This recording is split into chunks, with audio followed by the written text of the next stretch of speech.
செங்கோட்டையன் ஊழல் கரைபடியாதவர், அவர் ரொம்ப நேர்மையானவர், அதனால விஜய் செங்கோட்டையனை சேர்த்துக்கிட்டாரு அப்படின்னு சொல்லி சில ஊடகவியலாளர்கள் பேச ஆரம்பிச்சிருக்காங்க.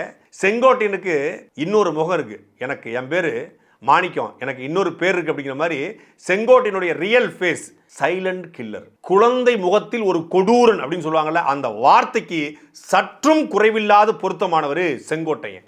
ஒட்டுமொத்த இந்தியாவில் இதுவரைக்கும் இப்படி ஒரு கொடுமை எங்கேயுமே நடந்திருக்கவில்லை என்று சொல்லுகிற அளவுக்கு 1992 ஜூன் மாதம் 20ஆம் தேதி தர்மபுரி மாவட்டம் அரூர் அப்படிங்கிற ஊருக்கு பக்கத்தில் இருக்கக்கூடிய வாச்சாத்தி கிராமம், வீரப்பன் தேடுதல் வேட்டை என்கிற பெயர்ல அந்த ஊருக்குள்ள புகுந்த வனத்துறை மற்றும் காவல்துறை கிட்டத்தட்ட 18 பெண்களை தேர்ந்தெடுத்து 18 பெண்களை, அதுல 13 வயது குழந்தை, 8 மாத கர்ப்பிணி உட்பட 18 பெண்களை தேர்ந்தெடுத்து ஒரு கூட்டு பாலியல் வன்புணர்வு செய்தது. இன்றைக்கு வரைக்கும் அந்த பெண்கள், அந்த 31 வருஷம் ஆயிடுச்சு, இன்னைக்கு வரைக்கும் அந்த துயர்லேருந்து எங்களால் வெளிவர முடியலன்னு சொல்லுகிற அளவுக்கு வாச்சாத்தி இருந்தது.